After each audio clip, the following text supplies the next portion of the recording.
안녕하세요. 제 이름은 김정수라고 합니다. 정말 큰일 날 뻔했던 제 이야기 좀 들어주세요. 아내가 없는 세상은 소리가 먼저 사라지더군요. 아침이면 저를 깨우던 아내의 잔잔한 목소리도, 주방에서 들려오던 달그락거리는 소리도, 거실을 오가며 흥얼거리던 콧노래도 모두 사라진 집은 거대한 무덤처럼 느껴졌어요. 살아생전 아내의 손길이 닿지 않은 곳이 없어 집안 곳곳에는 아내의 온기가 희미하게 남아 있었지만 그 온기는 시간이 흐를수록 차갑게 식어갔죠. 저는 그 온기가 완전히 사라져버릴까 두려워 아무것도 만지지 못했답니다. 아내가 마지막으로 덮고 자던 이불도, 화장대 위에 놓인 낡은 나무 빗도, 즐겨 앉던 소파의 푹 꺼진 자리까지도 모두 그대로였어요. 마치 시간이 멈춘 박물관 같았죠. 아내가 떠난 지 한 달이 넘어가고 있었어요. 사람들은 시간이 약이라고들 하지만 제게 시간은 상처를 곪게 만드는 독과 같았습니다. 눈을 뜨면 아내가 없다는 현실에 가슴이 무너져 내렸고, 눈을 감으면 아내와의 행복했던 기억들이 파도처럼 밀려와 저를 괴롭혔죠. 식탁에 마주 앉아 밥을 먹던 일, 나란히 앉아 텔레비전을 보던 일, 손을 잡고 동네를 산책하던 그 모든 평범한 일상들이 이제는 다시는 돌아오지 못할 꿈 같은 시간이 되어버렸습니다. 저는 끼니도 거르기 일쑤였고, 밤에는 잠을 이루지 못해 뜬 눈으로 천장만 바라보며 아내의 이름을 부르다 지쳐 잠들곤 했어요. 그런 저를 지극정성으로 돌봐준 것은 아들 민우와 며느리 시은이었죠. 매일같이 저희 집으로 찾아와 청소와 빨래는 물론 입맛 없는 저를 위해 온갖 반찬을 만들어 바쳤어요. 며느리는 아버님, 이렇게 잡수시질 않으시면 큰일 나요. 뭐라도 좀 드셔야 해요라며 제 입에 밥을 떠먹여주기도 했고, 아들 녀석은 아버님, 저희만 믿으세요. 아무 걱정 마시고 기운만 차리시면 됩니다라며 제 어깨를 주무르곤 했습니다. 자식들의 그런 모습에 저는 속으로 눈물을 삼켰죠. 아내가 살아있을 때 저렇게 살갑게 굴었으면 얼마나 좋았을까 하는 생각과 함께 그래도 저 아이들이 있어 다행이라는 안도감이 교차했어요. 어느 날부터인가 며느리는 제게 매일같이 한약을 다려왔답니다. 아주 귀한 약재를 구해왔다면서 이걸 마시면 떨어진 기력을 금방 회복할 수 있을 거라고 했어요. 새까만 약물이 담긴 사발에서는 아주 진하고 쓴 냄새가 났죠.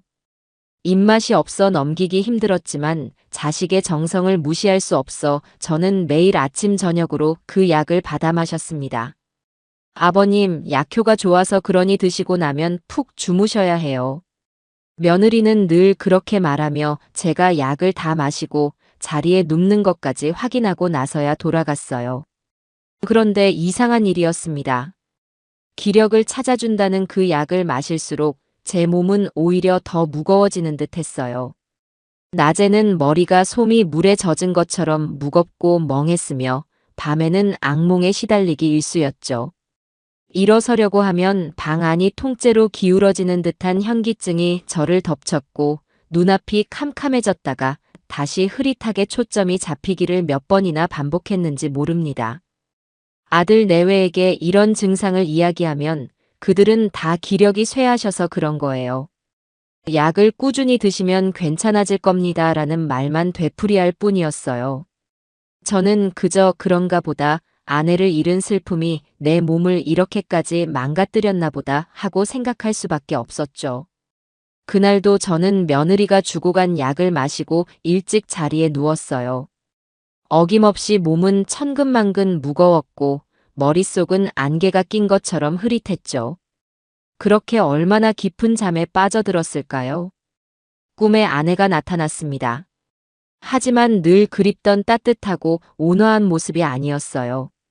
제 꿈에 나타난 아내는 피골이 상접한 채 하얗게 질린 얼굴로 저를 다급하게 바라보고 있었어요. 마치 끔찍한 무언가로부터 쫓기는 사람처럼 온몸을 사시나무 떨듯 떨고 있었죠. 여보. 아내는 저를 보자마자 비명 같은 목소리로 외쳤어요. 그리고는 제게 달려와 가슴을 치며 절규하더군요. 여보. 정신 차려요. 내 말 들려요? 저는 꿈속에서도 너무 놀라 아무 말도 할 수 없었어요. 그저 떨고 있는 아내의 모습을 멍하니 바라볼 뿐이었죠. 그거 절대 먹으면 안 돼요. 그들이 주는 건 어떤 것도 입에 대면 안 돼요. 아무것도 먹지 마, 마시지도 마. 나처럼 되면 안 돼. 아내는 울부짖으며 제 등을 떠밀었습니다. 그 손길이 어찌나 절박하고 필사적인지 저는 꿈속에서조차 등 뒤로 한기가 느껴질 정도였어요. 아내의 공포에 질린 눈동자, 제 옷자락을 붙잡고 애원하던 처절한 목소리, 저를 살리려는 듯 안간 힘을 쓰던 그 몸짓. 그것은 단순한 꿈이 아니었습니다. 죽은 아내가 제게 보내는 마지막 경고였죠. 안 돼. 저는 비명을 지르며 잠에서 깼습니다. 온몸은 식은땀으로 축축했고 심장은 가슴을 뚫고 나올 듯이 미친 듯이 뛰고 있었어요. 방 안은 칠흑같이 어두웠지만 아내의 절규하는 목소리는 귓가에 생생하게 울려 퍼지는 듯 했습니다. 아무것도 먹지 마, 마시지도 마. 저는 떨리는 손으로 머리를 감싸 쥐었어요. 그리고 제 머릿속에 섬광처럼 스쳐 지나가는 것이 있었습니다. 바로 며느리가 매일같이 가져다 주던 그 새까만 한약이었죠. 기력을 찾아준다는 약. 하지만 마실수록 나를 더 깊은 수렁으로 빠뜨리던 그 약. 약을 마시고 나면 정신을 차릴 수 없을 만큼 잠에 빠져들던 지난 날들. 그리고 그런 저를 보며 안심하는 듯하던 아들 내외의 표정. 흩어져 있던 퍼즐 조각들이 순식간에 맞춰지며 끔찍한 그림 하나가 완성되는 순간이었어요. 온몸의 피가 차갑게 식는 기분이었습니다. 설마 내 자식들이. 다음 날 아침 며느리는 어김없이 약사발을 들고 제 방으로 들어왔어요. 밤새 한숨도 자지 못해 핏발이 선 제 눈을 보며 며느리가 걱정스러운 투로 말하더군요. 아버님, 간밤에 잠을 설쳤나 봐요. 얼굴이 안 좋으세요. 어서 이 약 드시고 한숨 푹 주무세요. 저는 속에서 치밀어 오르는 무언가를 억지로 누르며 태연한 척 약사발을 받아들었습니다. 손이 미세하게 떨리는 것을 들킬까봐 두 손으로 공손히 약사발을 감싸 쥐었죠. 며느리는 만족스러운 미소를 지으며 방을 정리하기 시작했어요. 저는 며느리가 창가 쪽으로 등을 돌린 바로 그 순간을 놓치지 않았습니다. 망설일 시간이 없었어요. 저는 숨을 멈춘 채 손에 들고 있던 약사발을 창가에 놓인 난초 화분 깊숙이 기울였습니다. 새까만 약물이 소리 없이 흙 속으로 스며드는 것을 보며 저는 심장이 멎는 것 같았죠. 역시 약이 쓰긴 쓰네. 저는 빈 사발을 내려놓으며 일부러 입맛을 다시는 소리를 냈습니다. 제 연기에 돌아선 며느리는 아무것도 의심하지 않는 눈치였어요. 몸에 좋은 약은 입에 쓴 법이에요, 아버님. 이제 좀 누우세요. 저는 며느리가 시키는 대로 자리에 누워 눈을 감았습니다. 이불 속에서 두 주먹은 부들부들 떨리고 있었죠. 며느리는 제 머리맡에 잠시 서 있다가 제가 잠들었다고 생각했는지 조용히 방을 나갔습니다. 방문이 닫히는 소리를 들으며 저는 천천히 눈을 떴어요. 제 눈에서는 더 이상 눈물이 흐르지 않았습니다. 아내를 잃은 슬픔은 온데간데 없이 사라지고 그 자리에는 차가운 분노와 살아야겠다는 강렬한 의지만이 남았습니다. 아내가 목숨을 걸고 제게 남긴 마지막 경고를 저는 결코 헛되이 할 수 없었습니다. 이제부터는 나 자신을 지키기 위한, 그리고 아내의 억울함을 밝히기 위한 제 비밀스러운 싸움이 시작된 것이죠. 그날 이후 제 삶은 거대한 연극 무대가 되었어요. 저는 무대 위에서 기억을 잃고 서서히 쓰러져가는 늙은 주인공을 연기해야 했죠. 관객은 단 2명, 제 아들 내외였습니다.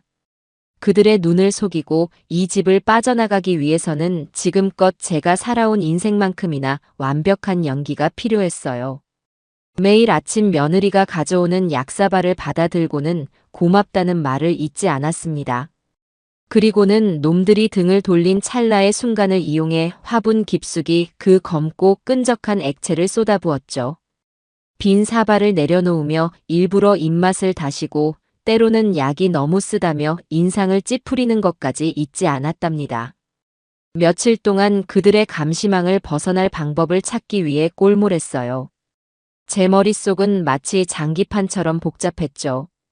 하나의 수를 두면 상대가 어떻게 나올지, 그 다음에는 또 어떤 수를 두어야 할지, 수십, 수백 가지의 경우의 수를 그려보았습니다. 섣불리 움직였다가는 모든 것을 망칠 수 있었어요. 그들은 이미 제 아내를 그리 보낸 자들이었죠.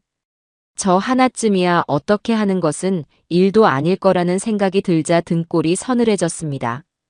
저는 두려웠지만 그 두려움이 오히려 제 정신을 더 또렷하게 만들어 주더군요. 아내의 그 절박했던 마지막 모습을 떠올리면 두려움은 분노로, 분노는 반드시 살아남아 진실을 밝히겠다는 의지로 변했으니까요. 계획을 실행할 날을 바로 오늘로 잡았습니다. 며칠간 약을 마시지 않았더니 오히려 머리를 짓누르던 안개가 조금씩 걷히는 기분이었어요. 물론 겉으로는 정반대의 모습을 보여야 했죠. 아침 식사를 위해 식탁에 앉았을 때 저는 일부러 수저를 몇 번이나 바닥에 떨어뜨렸습니다. 민우가 수저를 주어 제 손에 다시 쥐어주자 저는 멍한 눈으로 아들을 올려다보며 물었어요. 누구신데 제게 이리 친절을 베푸시는지요? 그 순간 민우와 시은의 얼굴에 스쳐 지나가는 표정을 저는 놓치지 않았습니다. 당혹감과 함께 아주 옅은 그러나 분명한 기쁨의 그림자였어요. 저의 상태가 자신들의 계획대로 아주 순조롭게 흘러가고 있다는 확신에서 비롯된 표정이었죠. 시은이 걱정스럽다는 듯 과장된 목소리로 말하더군요. 아버님, 저 시은이에요. 민우 씨 쳐요. 왜 이러세요? 정신 차리세요. 저는 그저 눈만 끔뻑이며 멍하니 그들의 얼굴을 번갈아 볼 뿐이었습니다. 식사를 마친 후 거실 소파로 자리를 옮겼을 때가 바로 결정적인 순간이었죠. 저는 자리에서 일어서는 척하다가 다리에 힘이 풀린 것처럼 과장되게 비틀거렸습니다. 그리고는 거실 바닥에 쿵 소리가 나게 그대로 쓰러졌어요. 물론 다치지 않기 위해 몸의 충격을 최소화하는 법 정도는 알고 있었습니다. 잠시 숨을 멈추고 쓰러져 있자 두 녀석이 비명을 지르며 제게 달려오는 것이 느껴졌어요. 아버님, 왜 이러세요, 아버님? 여보, 빨리 119에 전화해. 바로 그때였습니다. 저는 희미하게 눈을 뜨며 민우의 팔을 힘겹게 붙잡았어요. 그리고는 거의 들리지 않을 만큼 작은 목소리로 속삭였죠. 아니다, 병원은 안 된다. 그냥 공기 좋은데 내 엄마랑 마지막으로 갔던 그 시골집에 며칠만. 제 말에 민우와 시은은 서로의 얼굴을 마주 보았어요. 그들의 눈빛이 아주 복잡하게 얽히는 것을 저는 실눈을 뜨고 똑똑히 지켜보았습니다. 저를 병원에 데려가려는 것은 진심이 아니었을 테죠. 자신들이 통제할 수 있는 병원에 입원시켜 저의 모든 것을 완벽하게 장악하려는 속셈이었을 겁니다. 그런데 제가 병원이 아닌 시골집을 언급하자 당황한 기색이 역력했어요. 아버님, 지금 무슨 말씀이세요? 시골집은 너무 멀고 돌봐드릴 사람도 없어요. 일단 병원부터 가셔서 검사를 받으셔야죠. 민우가 저를 설득하려 했지만 저는 굳은 의지를 보이며 고개를 저었습니다. 제 연기의 마지막 절정이었죠. 제 눈에서 뜨거운 눈물 한 방울이 뺨을 타고 흘러내렸어요. 내 마지막 소원이다.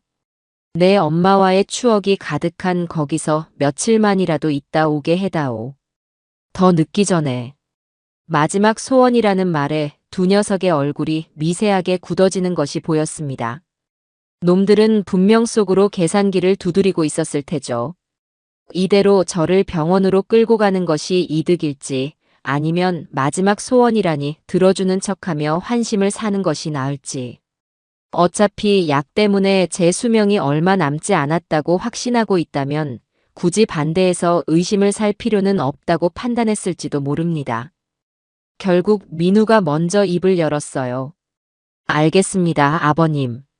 그렇게까지 원하신다면 저희가 모셔다 드릴게요. 대신 오래 계시면 안 됩니다. 하루 이틀만 바람 쐬고 바로 오시는 거예요. 저는 힘겹게 고개를 끄덕였습니다. 첫 번째 관문을 무사히 통과한 것이죠. 그들이 저를 부축해 방으로 데려가 눕히고 짐을 챙기러 나간 사이 제게는 아주 중요한 임무가 남아 있었습니다. 저는 온몸이 아픈 척 신음을 흘리면서도 온 신경을 방문 밖의 동태에 집중했어요. 그들이 거실에서 나누는 작은 대화 소리 하나까지도 놓치지 않으려 귀를 기울였죠. 정말 괜찮을까? 저렇게 혼자 보내도? 하루 이틀인데 뭐 어때? 약만 잘 챙겨드리면 오히려 더 빨리 나빠지실 수도 있지. 가서 좋은 공기 마시고 정신이라도 돌아오면 어떡해? 설마. 그 약이 어떤 건데? 그리고 이미 많이 상하셨잖아. 당신도 봤지? 나도 못 알아보고. 그렇긴 하지. 그럼 간단하게 짐만 챙겨서 빨리 다녀오자고. 가서 우리가 직접 약 드시는 거 보고 와야 마음이 놓일 것 같아. 그들의 대화를 들으며 저는 다시 한번 주먹을 꽉 쥐었습니다. 제 예상이 하나도 틀리지 않았어요. 저는 침대에서 천천히, 아주 천천히 몸을 일으켰습니다. 뼈마디가 삐걱거리는 소리라도 날까봐 조심스러웠죠. 그리고는 벽을 짚고 간신히 걸음을 옮겨 며느리가 매일 약을 넣어두던 부엌의 찬장으로 향했습니다. 찬장을 열자 아니나 다를까 한약 포장지가 가득 담긴 상자가 있었어요. 저는 그 안에서 약을 짜고 남은 찌꺼기가 담긴 포장지 몇 개를 몰래 주머니에 쑤셔 넣었습니다. 그리고는 제가 늘 마시던 찻잎통을 열어 찻잎 약간을 다른 주머니에 옮겨 담았죠. 마지막으로 가장 중요한 증거가 남아 있었어요. 바로 제 침실의 환풍구였죠. 아내의 꿈과 제 몸의 이상 증세를 생각했을 때 그들이 약에만 무언가를 넣었을 리 없다는 생각이 들었습니다. 제가 잠든 사이 제 호흡기를 통해 몸으로 들어오는 무언가가 분명히 있을 거라는 확신이 있었어요. 저는 다시 침실로 돌아와 아픈 몸을 이끌고 의자를 가져왔습니다. 의자 위에 올라서서 천장에 달린 작은 환풍구 덮개를 조심스럽게 열었어요. 그리고는 안쪽에 뽀얗게 쌓인 먼지를 손가락으로 긁어내 미리 준비해둔 작은 비닐 약봉지에 담았습니다. 이 모든 것을 하는데 걸린 시간은 불과 몇 분이었지만 제게는 몇 시간처럼 길고 아슬아슬하게 느껴졌습니다. 모든 증거물을 주머니 깊숙이 숨기고 다시 침대에 누웠을 때 때마침 민우가 방문을 열고 들어왔어요. 아버님, 준비 다 됐어요. 이제 출발하시죠. 저는 아무것도 모른다는 듯 힘겹게 몸을 일으켰습니다. 아들의 부축을 받으며 집을 나서는 순간 저는 뒤를 돌아보지 않았습니다.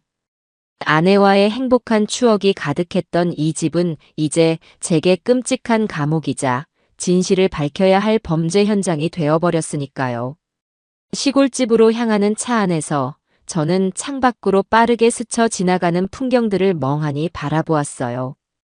민우는 운전을 하며 간간히 백미러로 제 상태를 살폈고 옆자리에 앉은 시은은 걱정스럽다는 표정으로 계속해서 말을 걸어왔죠.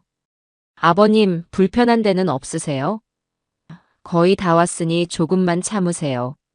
저는 그저 기력이 없다는 듯 고개를 끄덕이거나 짧게 대답할 뿐이었습니다.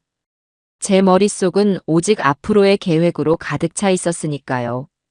물론 저는 시골집으로 갈 생각이 전혀 없었습니다. 제 목적지는 단 한 곳, 이 도시의 외곽에서 조용히 살고 있는 제 오랜 친구 박철민의 집이었죠. 철민이는 평생을 형사로 살아온 친구였습니다. 정년 퇴직을 한 지는 꽤 됐지만 여전히 웬만한 젊은 형사들보다 날카로운 직감과 추리력을 가지고 있는 사람이었어요. 제가 믿고 이 모든 상황을 털어놓을 수 있는 유일한 사람이기도 했죠. 저는 차가 시골집으로 향하는 갈림길에 거의 다다랐을 때 다시 한번 아픈 연기를 시작했습니다. 갑자기 가슴을 부여잡고 거친 숨을 몰아쉬었죠. 아무래도 안 되겠다. 숨이 너무 차서 여기까지만 데려다 주면 내가 알아서 택시를 타고 가지. 너희는 어서 돌아가거라. 제 갑작스러운 행동에 민우와 시은은 크게 당황했어요. 아버님, 그게 무슨 말씀이세요? 저희가 집 앞까지 모셔다 드린다니까요. 아니다. 너희가 있으면 내가 마음이 불편해서 더 그런다. 그냥 여기서 내려다오. 부탁이다. 저는 완강하게 버텼습니다. 놈들의 입장에서는 저를 길 한복판에 내려놓고 가는 것이 마음에 걸렸겠지만 한편으로는 빨리 상황을 마무리하고 돌아가고 싶은 마음도 있었을 테죠. 몇 번의 실랑이 끝에 결국 놈들은 제 고집을 꺾지 못했습니다. 민우는 그럼 저희가 택시라도 잡아드릴게요. 정말 괜찮으시겠어요? 라며 마지막까지 착한 아들인 척 연기를 하더군요. 저는 고개를 끄덕였고 잠시 후에 도착한 택시에 몸을 실었습니다. 택시가 출발하고 나서야 저는 백미러를 통해 멀어지는 아들 내외의 차를 바라보았어요. 제 시야에서 그들의 차가 완전히 사라졌을 때 저는 택시 기사님에게 새로운 목적지를 말했습니다. 기사님, 죄송하지만 주소 좀 바꾸겠습니다. 철민이의 집은 도시의 소음이 닿지 않는 한적한 곳에 있었어요. 작은 텃밭과 마당이 딸린 단층 집이었죠. 제가 택시에서 내리자 마당에서 텃밭을 가꾸던 철민이가 저를 보고는 깜짝 놀라 달려왔습니다.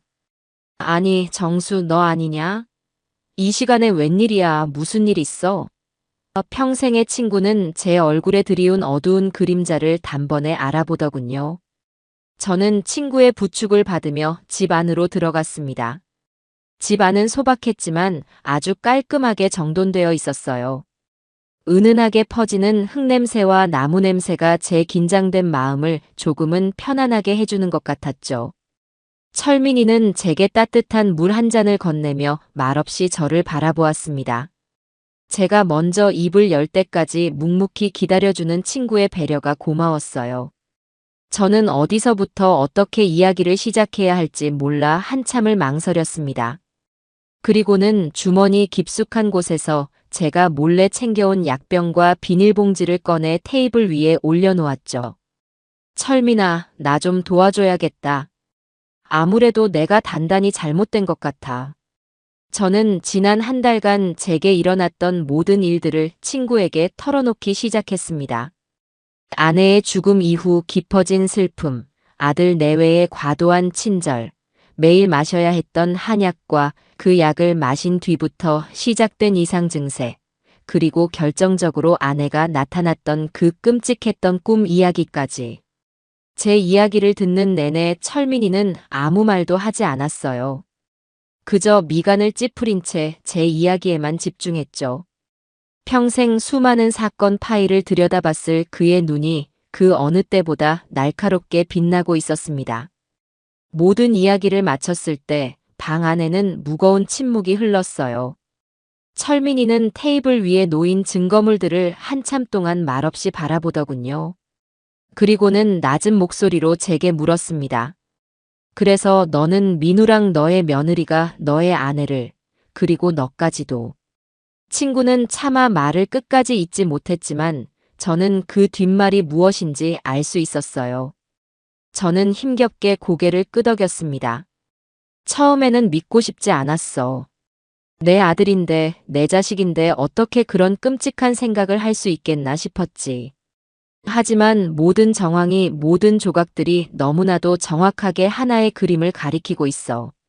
철민이는 자리에서 일어나 방 안을 천천히 서성거리기 시작했어요. 오랜 형사의 버릇이었죠. 생각이 복잡할 때면 늘 저렇게 좁은 공간을 빙빙 돌곤 했습니다. 한참 후에 걸음을 멈춘 친구가 제게 말했어요. 알겠다. 일단은 내 말이 모두 사실이라는 가정하에 움직여야겠구나. 내가 가져온 이것들, 내가 아는 사람 통해서 바로 성분 분석부터 맡겨보겠다.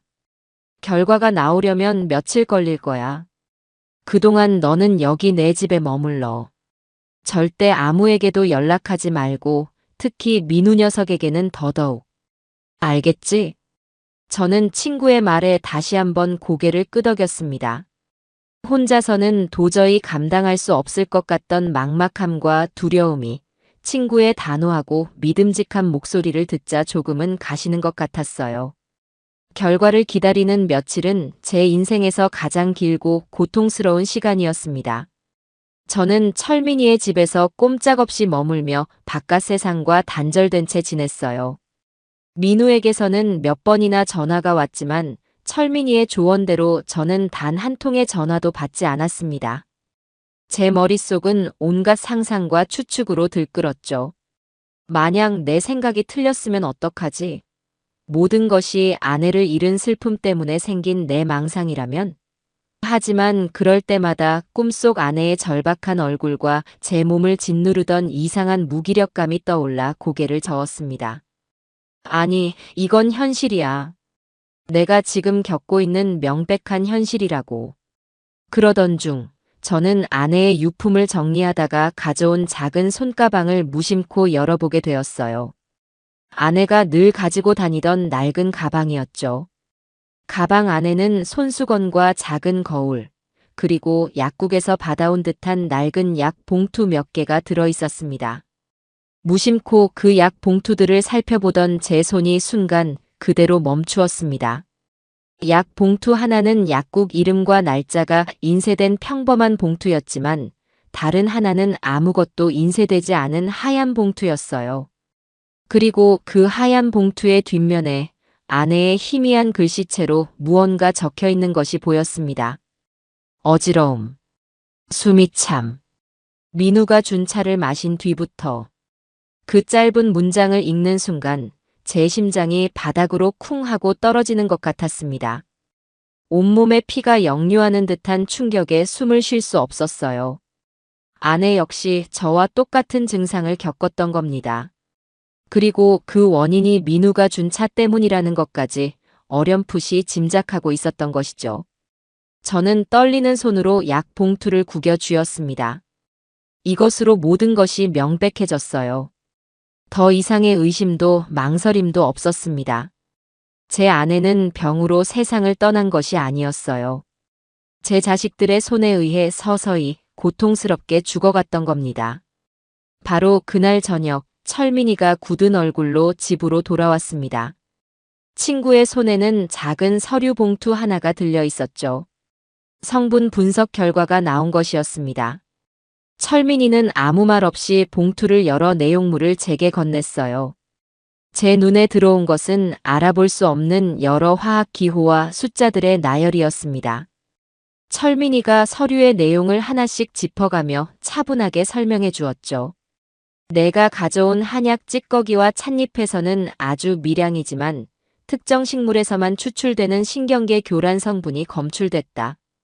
이걸 장기간 복용하면 내가 말한 것처럼 심한 현기증과 무기력증, 그리고 기억력 감퇴를 유발할 수 있어. 그리고 더 끔찍한 건 이거야.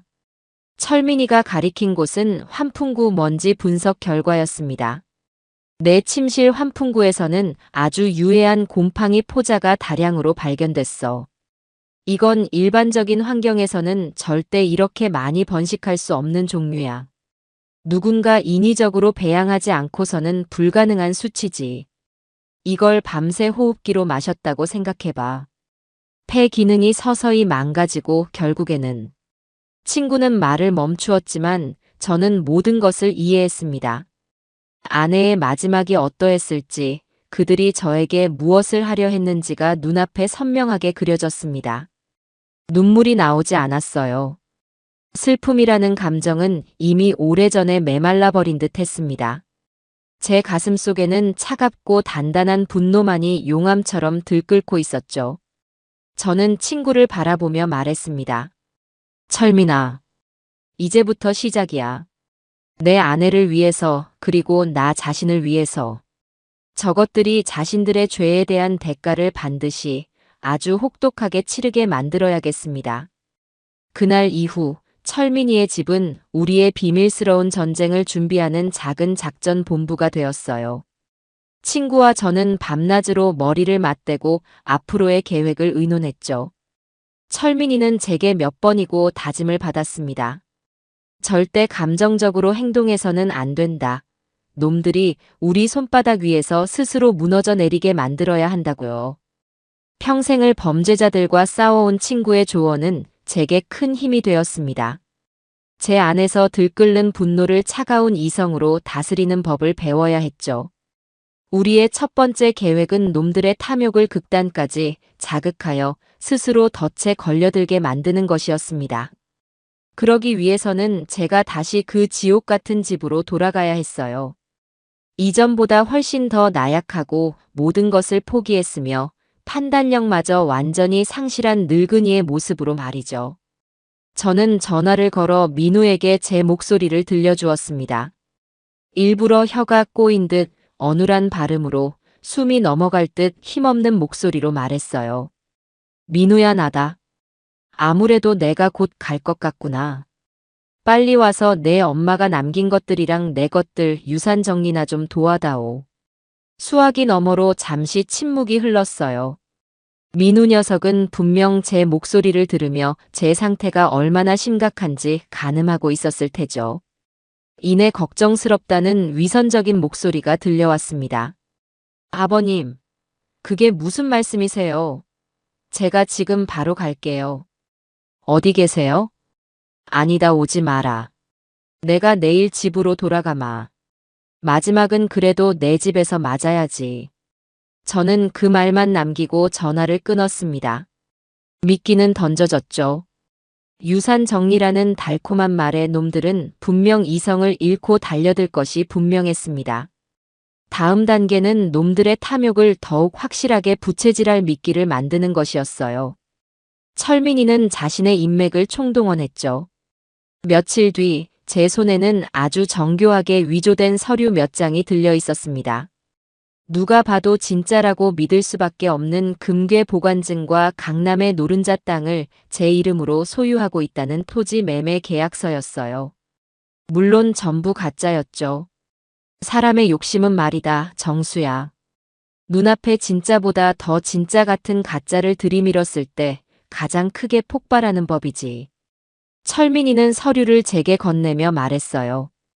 저는 그 서류들을 조심스럽게 품에 안았습니다. 이것이 놈들의 숨통을 끊어놓을 날카로운 칼이 되어줄 것이었습니다. 제가 집을 비운 사이 가장 중요한 작업이 이루어졌습니다. 철민이는 경찰 후배 시절부터 아끼던 유능한 기술자 한 명을 불렀어요. 젊지만 실력 있는 친구였죠. 그 친구는 하루 만에 제 집안 곳곳에 누구도 눈치챌 수 없는 초소형 카메라와 도청 장치를 완벽하게 설치했습니다. 거실과 안방, 심지어 부엌과 서재까지. 이제 그 집은 놈들의 모든 악행을 실시간으로 기록하고 전송하는 거대한 무대가 될 것이었습니다. 모든 준비는 끝났어요. 저는 제 발로 다시 호랑이 굴로 들어갈 채비를 마쳤습니다. 집으로 돌아가는 날, 민우와 시은은 약속 장소에 저를 데리러 나와 있었어요. 며칠 만에 본 제 모습에 그들은 속으로 쾌재를 불렀을 겁니다. 저는 일부러 더 수척하고 초점 없는 눈빛으로 다리조차 제대로 가누지 못하는 것처럼 그들에게 기댔습니다. 아버님, 왜 이렇게 되실 때까지 연락을 안 하셨어요? 저희가 얼마나 걱정했는데요. 이제 다 소용없다. 집에나 가자. 가서 정리할 것들이 많아. 집에 도착하자마자 저는 안방 침대에 몸져 누웠습니다. 그리고는 곁을 지키는 아들 내외에게 가장 중요한 이야기를 꺼냈죠. 저는 품속에서 몰래 준비해온 가짜 서류들을 꺼내 보였습니다. 이건 너희 엄마 몰래 내가 비상금으로 사둔 금괴 보관증이다. 그리고 이건 젊었을 때 사뒀던 땅 문서고. 내가 없으면 다 너희들 차지다. 서류를 본 민우와 시은의 눈이 탐욕으로 번들거리는 것을 저는 놓치지 않았습니다. 그들은 서로 눈빛을 교환하더니 이내 제 손을 잡고 거짓 눈물을 흘리기 시작했어요. 아버님, 저희는 그런 거 다 필요 없어요. 아버님 건강만 하시면 돼요. 그들의 역겨운 연기를 보고 있자니 구역질이 치밀어 올랐지만 저는 끝까지 평정심을 유지했습니다. 됐다 시끄럽고. 내가 마지막으로 정리할 게 있으니 너희는 잠시 나가 있어라. 그리고 내가 죽기 전에 꼭 먹고 싶은 게 있는데. 저기 시장에 가서 내 엄마가 자주 사오던 그 잉어 좀 사오너라. 직접 푹 고아서 마지막으로 한번 먹어보고 싶구나. 저는 일부러 그들을 집 밖으로 내보냈습니다. 그들에게는 제가 마지막 음식을 먹고 싶어 하는 것처럼 보였겠지만 제 진짜 목적은 따로 있었죠. 바로 그들이 집을 비운 사이 집 안에 설치된 카메라와 도청 장치가 제대로 작동하는지 최종적으로 확인하고 철민이와 앞으로의 계획을 논의할 시간을 벌기 위함이었습니다. 아들 내외는 제 마지막 부탁이라는 말에 군말 없이 자리에서 일어났어요. 현관문이 닫히는 소리가 들리자마자 저는 병든 노인의 가면을 벗어 던졌습니다. 그리고는 곧장 서재로 들어가 숨겨둔 소형 통신 장치를 통해 철민이에게 연락을 취했죠. 나다 철민아. 놈들이 미끼를 물었어. 아주 제대로 문 것 같아. 수화기 너머로 친구의 안도하는 목소리가 들려왔습니다. 그래, 다행이구나. 지금 너희 집 모든 상황이 내 컴퓨터 화면에 다 보이고 있어. 아주 선명하게 잘 작동하는구나. 저는 철민이의 말을 들으며 서재에 설치된 카메라를 향해 조용히 고개를 끄덕였습니다. 이제 모든 준비는 끝났습니다. 이 집은 더 이상 저를 해치기 위한 공간이 아니라 저들의 모든 죄를 낱낱이 밝혀줄 심판의 무대가 될 것이었습니다. 저는 통신 장치를 끄고 다시 안방으로 돌아와 침대에 누웠습니다. 곧 돌아올 두 악마를 기다리며 저는 제 인생 최고의 연기를 펼칠 준비를 마쳤습니다. 아내의 억울한 넋을 위로하고 제 남은 인생을 되찾기 위한 마지막 싸움이 이제 곧 시작될 것이었습니다. 아들 내외가 시장에서 돌아왔을 때 저는 갓 잠에서 깬 사람처럼 부스스한 모습으로 그들을 맞았어요. 시은은 제 손에 들린 가짜 서류들을 보더니 능숙하게 그것을 받아 서랍장에 넣으며 말하더군요. 아버님, 이런 중요한 건 저희가 잘 보관할게요. 이제 아무 걱정 마시고 푹 쉬세요. 놈들은 이미 그 종이 쪼가리들이 자신들의 것이 되었다고 믿고 있었죠. 그들의 눈빛에서는 더 이상 저를 향한 일말의 존중이나 걱정 따위는 찾아볼 수 없었어요. 오직 탐욕에 젖어번들거리는 광기만이 느껴질 뿐이었습니다. 그날 저녁 며느리는 시장에서 사온 잉어를 정성껏 고아 제 저녁상에 올렸습니다. 뽀얀 국물에서 구수한 냄새가 올라왔죠. 아버님, 마지막으로 드시고 싶다고 하셨잖아요. 제가 정성껏 끓였으니 한 그릇 뚝딱 하셔야 해요. 시은은 마치 세상에 둘도 없는 효부인 것처럼 제 곁에 앉아 미소를 지었습니다. 저는 떨리는 손으로 수저를 드는 척하며 그릇을 제 쪽으로 끌어당겼어요. 하지만 단 한 숟갈도 입으로 가져가지 않았죠. 제 귀에는 아주 작은 골전도 이어폰이 꽂혀 있었고 그 너머에서는 친구 철민이의 목소리가 들려오고 있었습니다. 정수야, 지금 시은이 녀석 표정이 아주 가관이구나. 내가 잉어 국물을 마시기만 기다리고 있어. 절대 마시면 안 된다. 마시는 척만 하고 나중에 내가 신호를 주면 처리해. 저는 국물을 한 숟갈 떠서 입으로 가져가는 척하다가 일부러 기침을 심하게 하며 수저를 떨어뜨렸습니다. 국물이 식탁 위로 튀었죠. 아이고, 내가 이제는 수저 하나 제대로 들 힘도 없구나. 한탄하는 제 모습에 시은은 조금도 의심하지 않고 휴지를 가져와 식탁을 닦았어요.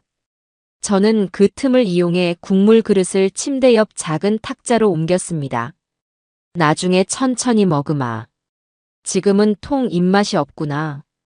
제 말에 민우와 시은은 더 이상 권하지 않더군요. 어차피 저라는 존재는 자신들의 계획에 따라 곧 사라질 운명이라고 생각했을 테니 굳이 밥 한 그릇에 연연할 필요도 없었을 겁니다. 그날 밤 저는 약을 먹고 깊이 잠든 척 연기했습니다. 물론 며느리가 주고 간 약은 이번에도 침대 밑에 숨겨둔 작은 병에 몰래 뱉어냈죠.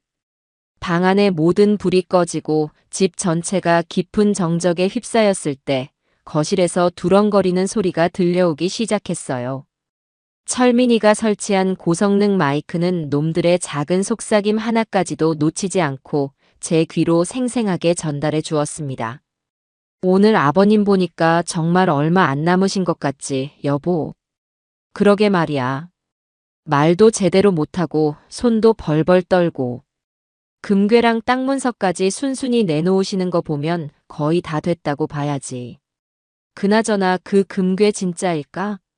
그거 팔면 우리 빚 다 갚고도 남는 거지. 진짜고 말고. 내가 아까 슬쩍 만져봤는데 묵직한 게 장난 아니더라. 땅도 강남이라니. 우리 어머니가 아버님 몰래 그런 걸 숨겨뒀을 줄은 꿈에도 몰랐네. 역시 사람은 죽을 때까지 속을 몰라. 저는 눈을 감은 채 이불 속에서 조용히 그들의 대화를 듣고 있었습니다. 어머니라는 말이 민우의 입에서 아무렇지도 않게 흘러나오는 순간 제 심장이 얼음장처럼 차가워졌어요. 저들은 자신들이 무슨 짓을 했는지조차 잊어버린 걸까요? 아니, 잊은 게 아니겠죠. 그저 자신들의 행동을 합리화하고 이제는 다음 목표물인 저에게만 집중하고 있을 뿐이었습니다.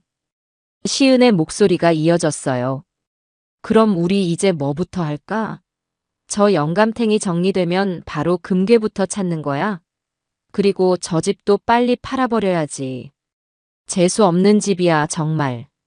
영감탱이. 방금 전까지 아버님 하며 제 곁을 지키던 며느리의 입에서 나온 말이었습니다. 저는 치밀어 오르는 역겨움을 참기 위해 입술을 깨물었어요. 당연하지. 집 팔고, 금괴 팔고, 땅 팔고. 싹 다 정리해서 우리 빚부터 갚아야지. 그리고 당신 갖고 싶다던 그 외제차, 이번에 새로 나온 걸로 내가 한 대 뽑아줄게. 명품백도 원하는 만큼 사. 그동안 고생 많았잖아, 당신. 정말 고마워, 여보. 아, 생각만 해도 신난다. 이 지긋지긋한 빚쟁이들 전화도 안 받고 맨날 돈 때문에 싸울 일도 없고. 우리 이제 진짜 행복하게 살 수 있는 거지. 그들의 대화는 한편의 저질스러운 막장 드라마와도 같았습니다. 자신들의 부모를 한 명은 이미 저 세상으로 보냈고 다른 한 명은 곧 보낼 계획을 세우면서 그 대가로 얻게 될 부와 행복을 꿈꾸고 있었죠. 저는 그들의 모든 대화가 고스란히 녹음되고 있다는 사실에 안도하면서도 인간이라는 존재가 어디까지 추악해질 수 있는지에 대한 깊은 환멸을 느꼈습니다. 대화는 한참 동안 이어졌어요.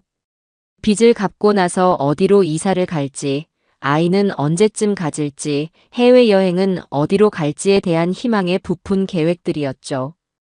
그 모든 계획의 대전제는 바로 저의 죽음이었습니다. 제 존재가 사라져야만 비로소 시작될 수 있는 그들의 행복. 저는 그들이 나누는 대화를 들으며 아내가 왜 그토록 절박하게 제게 도망치라고 소리쳤는지 다시 한번 깨달을 수 있었습니다. 아내는 이미 오래전부터 저 괴물들의 본 모습을 알고 있었던 겁니다. 한참 후 시은이 조심스럽게 말했어요. 근데 여보, 조금 불안하지 않아? 약효가 생각보다 더딘 것 같기도 하고. 어머니 때는 그래도 몇 달 만에 확 나빠지셨는데 아버님은 쓰러지셨다가도 다시 일어나시고. 이러다 우리 계획 들키는 거 아니야? 걱정 마. 내가 더 확실한 걸 구해왔으니까. 민우의 목소리는 아주 낮고 차분했어요. 전에 쓰던 것보다 훨씬 효과가 빠른 거야. 무색무취라 물에 타도 전혀 티가 안 나. 며칠만 더 고생하면 우리도 이 지긋지긋한 연극 끝낼 수 있어. 그 말을 끝으로 거실에 불이 꺼지는 소리가 들렸습니다. 저는 숨을 죽인 채 기다렸죠. 잠시 후 안방 문이 아주 조심스럽게 열리고 시은의 그림자가 방 안으로 스며들었습니다. 놈은 제가 깊이 잠들었다고 확신하고 있었죠. 저는 눈을 감고 규칙적인 숨소리를 내며 완벽하게 잠든 사람을 연기했어요. 시은은 제 머리맡으로 다가와 잠시 제 상태를 살피는 듯 했습니다. 그리고는 품속에서 작은 약포지 같은 것을 꺼내 제 머리맡에 놓인 물컵에 하얀 가루를 조심스럽게 털어 넣는 것이 희미한 달빛 아래 어렴풋이 보였습니다. 놈은 작은 숟가락으로 물을 몇 번 휘젓고는 아무 일도 없었다는 듯 조용히 방을 나갔습니다. 문이 닫히고 나서도 저는 한참 동안 움직일 수 없었어요. 제 머리맡에 놓인 저 물컵. 제가 만약 잠결에 목이 말라 저 물을 마셨다면 아침에 저는 다시 눈을 뜰 수 없었을지도 모릅니다. 제 귀에 꽂힌 이어폰 너머로 철민이의 분노에 찬 목소리가 들려왔어요. 정수야, 봤다. 내가 똑똑히 봤어. 저것들은 사람이 아니야. 짐승만도 못한 것들이야. 저는 천천히 몸을 일으켰습니다. 그리고는 하얀 가루가 담긴 물컵을 조심스럽게 들어 낮에 먹다 남긴 잉어 국물 그릇에 천천히 부었습니다. 이제 모든 증거는 차고 넘칠 만큼 확보되었습니다. 더 이상 기다릴 필요가 없었어요. 이 지옥 같은 연극을 끝내야 할 시간이 다가오고 있었습니다. 다음 날 아침, 저는 제 인생 최고의 연기를 펼쳤습니다. 밤새 하얀 가루가 든 물을 마신 사람처럼 저는 자리에서 일어나지 못하고 계속해서 헛소리를 중얼거렸어요. 어제보다 훨씬 더 상태가 나빠진 제 모습에 민우와 시은은 아주 만족스러워하는 눈치였습니다. 그들은 서로 눈빛을 교환하며 자신들의 계획이 성공했다고 확신하고 있었죠. 저는 끙끙 앓는 소리를 내며 민우의 손을 붙잡았습니다. 그리고는 금방이라도 숨이 넘어갈 듯한 목소리로 말했어요. 민우야, 아무래도 내가 오늘 내일 하는 것 같다.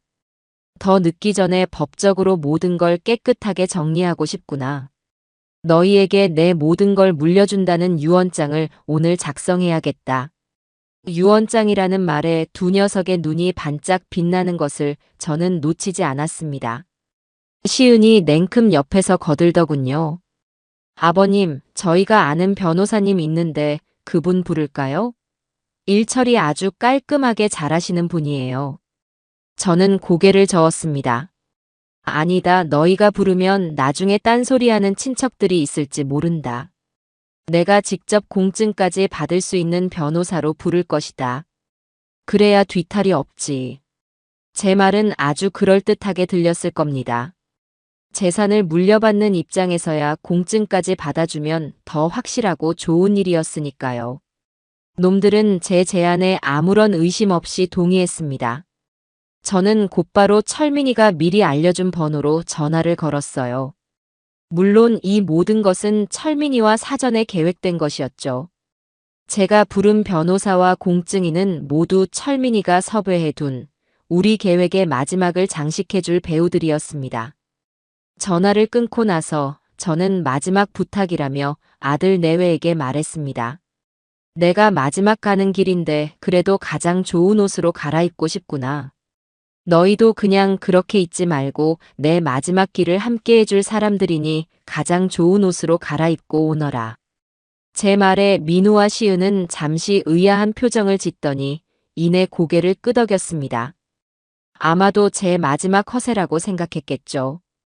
두 녀석은 각자 방으로 들어가 가장 비싸고 좋은 옷으로 갈아입기 시작했습니다. 잠시 후 말끔하게 차려입은 그들의 모습은 마치 큰 계약을 성사시키러 가는 사업가들처럼 보이기도 했고 부모의 장례식장에서 유산을 상속받는 상주처럼 보이기도 했어요. 약속한 시간이 되자 변호사와 공증인이 서류 가방을 들고 집으로 들어왔습니다. 두 사람은 아주 정중하게 제게 인사를 하고는 거실 테이블에 각종 서류들을 펼쳐놓기 시작했어요. 민우와 시은은 그들의 옆에 바싹 붙어 앉아 변호사가 낭독하는 유언장의 내용을 하나도 놓치지 않으려는 듯 귀를 기울였습니다. 유언장의 내용은 아주 간단했어요. 나 김정수는 나의 모든 부동산과 동산, 예금과 숨겨둔 재산 일체를 나의 유일한 아들인 김민우와 며느리 유시은에게 상속한다. 변호사가 유언장을 다 읽자 시은은 뭐가 그리 슬픈지 손수건으로 눈가를 찍어내며 흐느끼는 연기를 시작했어요. 아버님, 저희는 재산 같은 거 다 필요 없어요. 아버님만 곁에 계시면 돼요. 민우 역시 비장한 표정으로 제 손을 잡으며 말했죠. 아버님, 저희가 아버님 유지를 잘 받들겠습니다. 아무 걱정 마세요. 저는 그들의 역겨운 위선에 속으로 헛웃음을 쳤습니다. 변호사가 제 앞으로 유언장을 내밀며 말했어요. 어르신, 이제 이 서류에 서명하시고 지장을 찍으시면 모든 법적 절차가 마무리됩니다. 저는 민우의 부축을 받아 힘겹게 몸을 일으켰습니다. 테이블 앞에 앉아 떨리는 손으로 펜을 쥐었죠. 민우와 시은은 숨을 죽인 채 제 손끝만 바라보고 있었어요. 그들의 인생이 바뀔 그토록 염원하던 순간이 바로 눈앞에 펼쳐지고 있었으니까요. 제 펜 끝이 하얀 종이에 닿으려는 바로 그 순간이었습니다. 딩동. 갑자기 현관의 초인종이 울렸습니다. 민우는 짜증이 가득한 얼굴로 누구야, 이 중요한 순간에, 라며 신경질적으로 소리쳤어요. 시은이 대신 현관으로 나가 문을 열었죠. 그리고 잠시 후 시은의 얼어붙은 얼굴과 함께 제 오랜 친구 철민이가 거실로 들어섰습니다. 그리고 그의 뒤로는 제복을 입은 경찰관 2명이 함께였죠. 거실의 모든 사람들이 순간 얼어붙었습니다. 민우와 시은은 당황한 기색이 역력한 얼굴로 저와 철민이를 번갈아 쳐다보았어요. 민우가 자리에서 벌떡 일어나며 철민이에게 소리쳤죠. 박 아저씨? 아저씨가 여긴 어떻게? 그리고 이분들은 누구세요? 철민이는 민우의 말을 가볍게 무시하고 제게 다가와 제 어깨를 가볍게 두드렸습니다. 그리고는 차갑고 낮은 목소리로 거실의 모든 사람들에게 말했어요. 잠시 하던 일을 멈춰주시겠습니까? 지금부터 이 집에서 일어났던 아주 끔찍한 일에 대한 이야기를 좀 시작해야겠습니다. 철민이의 말이 떨어지기 무섭게 함께 온 젊은 경찰관 한 명이 능숙하게 노트북을 꺼내 거실의 대형 텔레비전과 연결했습니다. 민우와 시은은 여전히 상황 파악이 되지 않는 듯 어리둥절한 표정으로 서 있었죠. 민우가 다시 한번 언성을 높였어요. 지금 이게 무슨 경우입니까? 남의 집에서 뭐 하시는 거예요? 저희 아버님 마지막 가시는 길 준비하고 있는데 당장 나가주세요. 철민이는 그런 민우를 향해 아주 차가운 눈빛을 보냈습니다. 그리고는 나지막이 말했죠. 마지막 길. 그래, 누군가의 마지막 길이 될 뻔했지. 하지만 그게 내 아버지가 아니라 바로 너희 둘의 자유가 될 것 같구나. 그 순간 텔레비전 화면이 환하게 켜졌습니다. 화면에 나타난 것은 다름 아닌 바로 저희 집 거실의 모습이었어요. 화면 속에서는 민우와 시은이 소파에 앉아 다정하게 이야기를 나누고 있었죠. 바로 어젯밤 제가 잠든 척하며 들었던 그들의 대화였습니다. 화면 속에 민우가 말했어요. 금괴랑 땅 문서까지 순순히 내놓으시는 거 보면 거의 다 됐다고 봐야지. 화면 속에 시은이 웃으며 답했죠. 이 지긋지긋한 영감탱이 정리되면 바로 금괴부터 찾는 거야. 텔레비전에서 자신들의 목소리와 얼굴이 선명하게 흘러나오자 민우와 시은의 얼굴은 순식간에 하얗게 질려버렸습니다. 두 사람은 믿을 수 없다는 듯 텔레비전과 저, 그리고 철민이를 번갈아 쳐다보았어요. 시은이 비명처럼 소리쳤죠. 이게 뭐야? 이게 왜 저기서 나와? 당신들 뭐야, 몰래카메라야? 하지만 영상은 멈추지 않았습니다.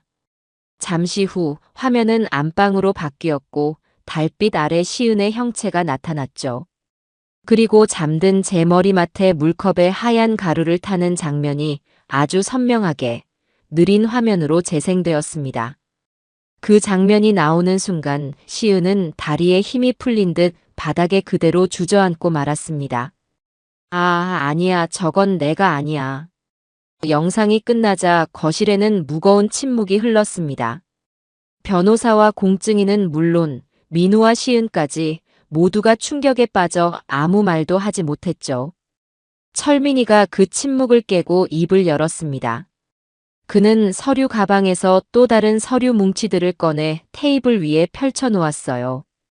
이것은 국립과학수사연구원의 공식 감정 결과 보고서입니다. 철민이는 첫 번째 서류를 들어보이며 말했어요. 김정수 씨의 침실 환풍구에서 채취한 먼지에서는 인체에 치명적인 유해 곰팡이 포자가 다량 검출되었습니다. 이는 절대 자연적으로 생성될 수 없는 양입니다. 또한 김정수 씨가 마셔온 한약과 찻잎에서는 장기간 복용 시 심각한 신경계 손상을 유발하는 성분이 검출되었습니다. 그리고는 두 번째 서류를 꺼내 들었죠. 이것은 유시은 씨가 어젯밤 김정수 씨의 물컵에 넣은 흰 가루의 성분 분석 결과입니다. 민우 씨가 얼마 전 불법적인 경로를 통해 구한 것과 동일한 성분으로 급성 심정지를 유발할 수 있는 아주 위험한 물질입니다. 마지막으로 철민이는 낡고 작은 약 봉투 하나를 테이블 위에 올려놓았습니다. 그리고 이것. 고인이 되신 김정수 씨의 아내분께서 마지막으로 남기신 메모입니다. 어지러움. 숨이 참. 민우가 준 차를 마신 뒤부터. 라고 적혀 있군요. 모든 증거가 공개되자 민우는 더 이상 버틸 수 없다는 듯 무릎을 꿇었습니다. 그는 제게 기어오다시피 다가와 제 바짓가랑이를 붙잡고 애원하기 시작했어요. 아버지. 제가 잘못했어요. 제가 정말 죽을 죄를 지었습니다. 빚 때문에 제가 잠시 정신이 나갔나 봐요. 제발 한 번만 용서해 주세요, 아버지. 시은 역시 바닥에 엎드려 통곡하며 외쳤죠. 아버님, 저희가 정말 잘못했어요. 다시는 안 그럴게요. 제발 저희를 용서해 주세요. 저는 자리에서 천천히 일어났습니다. 며칠간 연기해왔던 병든 노인의 모습은 온데간데 없었죠. 저는 제 발밑에 엎드려 용서를 구하는 두 짐승을 차갑게 내려다보았습니다. 제 입에서는 그 어떤 동정도 연민도 담기지 않은 목소리가 흘러나왔어요. 용서. 용서는 너희가 저 아래에 있는 내 엄마에게 가서 직접 빌어라. 나는 너희를 용서할 자격도 생각도 없다. 제 말이 끝나자마자 경찰관들이 다가와 민우와 시은의 팔에 차가운 수갑을 채웠습니다. 철컥하고 수갑이 잠기는 소리가 거실에 선명하게 울려 퍼졌죠. 두 사람은 자신들이 가장 좋은 옷을 차려입고 인생 역전을 꿈꾸던 바로 그 자리에서 범죄자가 되어 끌려나갔습니다. 저는 그들의 마지막 모습을 아무런 감정 없는 눈으로 끝까지 지켜보았습니다. 이렇게 저의 길고 외로운 싸움의 첫 번째 막이 내렸습니다. 아들 내외가 수갑을 찬 채 끌려나간 뒤 집 안에는 잠시 동안 기이한 정적이 흘렀어요. 조금 전까지 울부짖음과 절규, 쇠가 부딪히는 소리로 가득 찼던 공간이라고는 믿기지 않을 정도였죠. 유언장 서류가 흩어져 있는 테이블, 며느리가 쓰러지며 쏟은 찻잔의 흔적, 그리고 아직 켜져 있는 텔레비전 화면. 모든 것이 방금 전의 소란이 현실이었음을 증명하고 있었습니다. 제 옆에 서 있던 철민이가 제 어깨를 묵직하게 잡아주더군요. 그제야 저는 길고 긴 숨을 내쉴 수 있었습니다. 다리가 후들거려 하마터면 주저앉을 뻔했지만 저는 이를 악물고 똑바로 섰습니다. 아직 끝나지 않았으니까요. 잠시 후 집은 다시 소란스러워졌습니다. 현장 감식을 위해 과학수사대원들이 들어왔기 때문이죠. 파란 옷을 입은 사람들은 익숙한 저희 집 거실과 안방, 부엌을 마치 남의 물건처럼 대했습니다. 그들은 카메라 플래시를 터뜨리고 분첩으로 가구 위에 보이지 않는 흔적들을 채취했으며 증거물에는 노란 번호표를 붙여 나갔습니다. 제가 매일 아내의 온기를 느끼던 소파에도, 며느리가 독을 탔던 머리맡의 물컵에도, 그리고 제가 약을 쏟아부었던 난초 화분에도 어김없이 번호표가 붙었어요. 제 삶의 공간이 한순간에 차가운 범죄 현장으로 변해버린 광경을 저는 망연자실한 심정으로 지켜볼 수밖에 없었습니다.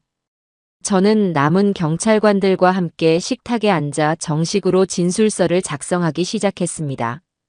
형사는 제게 가능한 한 상세하게 처음부터 끝까지 모든 것을 이야기해달라고 요청했어요.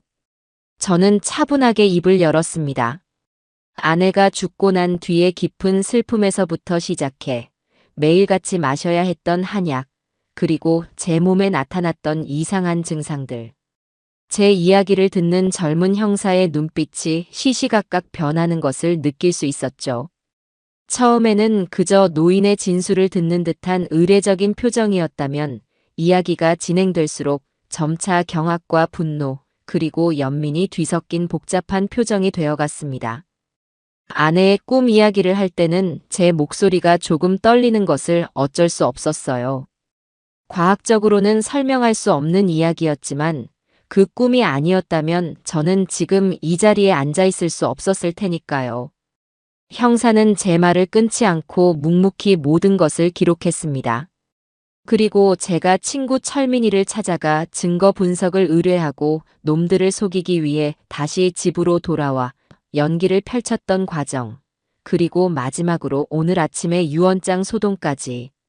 한 편의 긴 영화 같았던 지난 며칠간의 기록을 모두 쏟아내고 나니 온몸의 기운이 빠져나가는 기분이었습니다.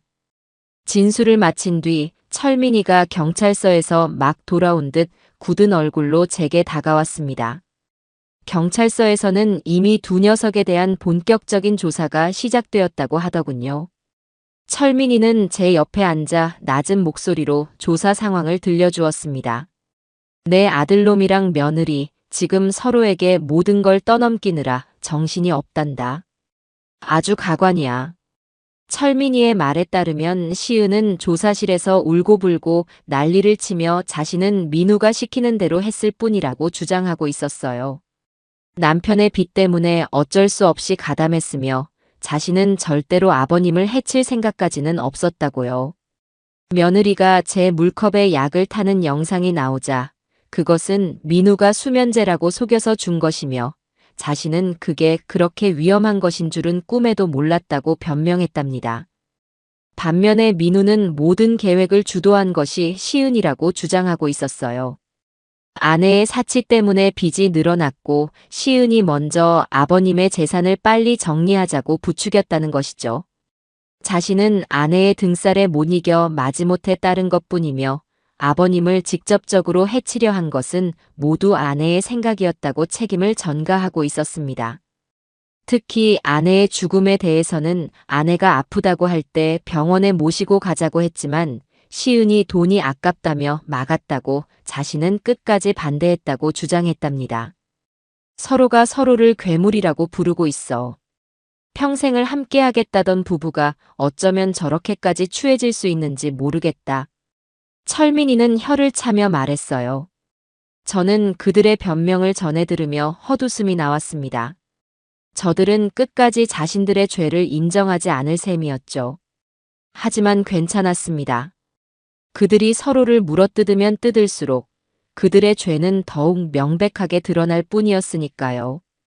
그들의 진술은 이미 확보된 영상 증거와 과학적 증거 앞에서 아무런 힘도 발휘하지 못할 것이었습니다. 그날 저녁, 저는 철민이의 집으로 거처를 옮겼습니다.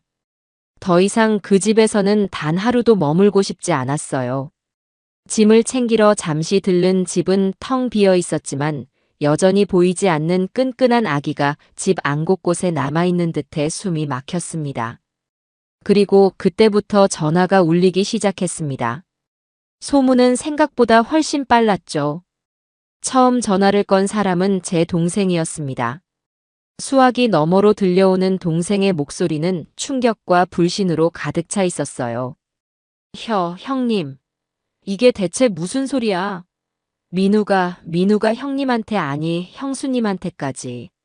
저는 담담하게 대답했습니다. 내가 들은 그대로다.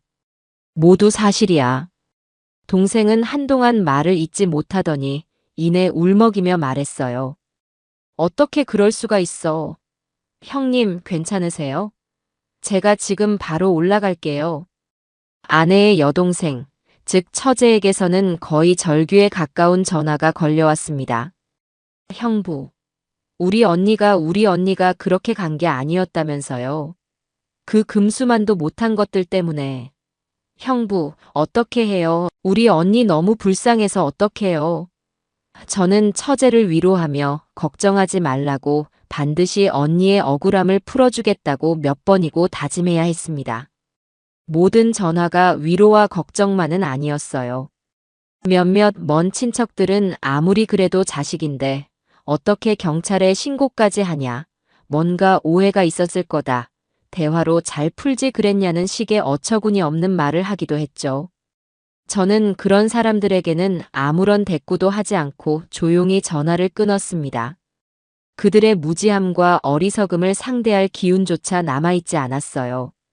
밤이 깊도록 전화벨은 계속해서 울렸습니다. 저는 세상의 모든 소음에서 벗어나고 싶다는 생각에 결국 전화기의 전원을 꺼버렸습니다. 창밖은 칠흑같이 어두웠죠. 저는 어둠 속에서 조용히 아내의 사진을 꺼내보았습니다. 사진 속 아내는 여전히 온화한 미소를 짓고 있었어요. 저는 그 미소를 보며 생각했습니다. 여보, 당신이 왜 그토록 절박하게 나를 밀어냈는지 이제야 알 것 같아. 당신은 마지막 순간까지 나를 지키려 했던 거야. 이제 내가 당신을 지켜줄 차례야. 절대로 당신이 억울한 죽음으로 남게 하지는 않을 거야. 그날 밤, 저는 아주 오랜만에 꿈을 꾸지 않고 깊은 잠을 잘 수 있었습니다. 다음 날 아침, 저는 철민이, 그리고 이번 사건을 맡아줄 변호사와 함께였습니다. 변호사는 철민이가 수소문에서 찾아낸 형사사건 전문의 베테랑이었죠. 그는 밤새 사건 기록을 모두 검토했다며 비장한 표정으로 제게 말했어요. 어르신, 지난밤에는 얼마나 놀라셨습니까? 제가 변호사 생활을 오래 했지만 이렇게까지 인륜을 저버린 사건은 처음 봅니다. 변호사는 먼저 민우와 시은에 대한 법적 절차에 대해 설명해 주었습니다. 이미 증거가 차고 넘치기 때문에 그들이 중형을 피하기는 어려울 것이라고 했어요. 하지만 그는 거기서 멈추지 않았죠. 정말 중요한 것은 지금부터입니다, 어르신. 바로 사모님의 사건입니다. 현재 사모님은 공식적으로는 병으로 돌아가신 것으로 되어 있습니다. 이 부분을 바로 잡아야 합니다.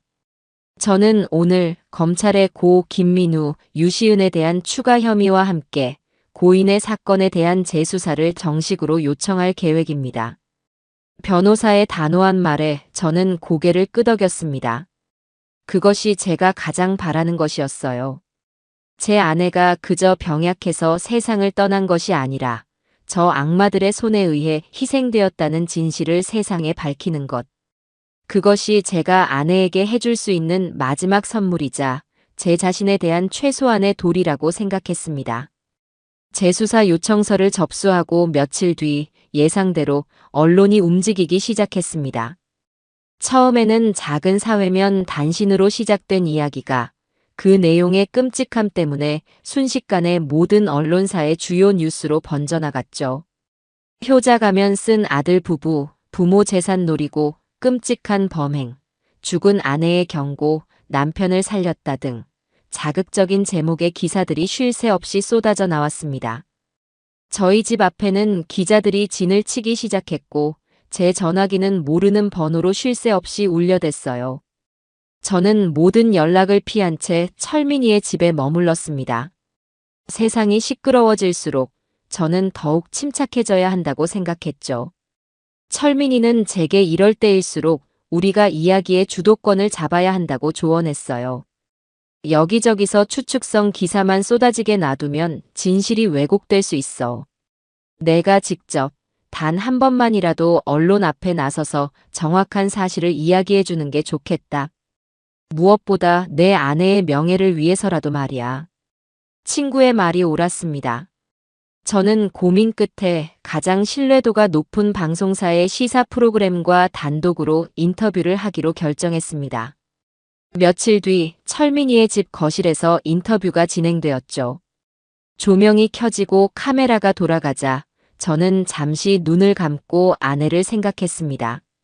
그리고는 차분하고 담담한 목소리로 입을 열었어요. 저는 인터뷰에서 자극적인 감정 표현은 최대한 자제했습니다. 대신 제가 겪었던 일들을 처음부터 끝까지 있는 그대로 사실에 입각해서만 이야기했죠.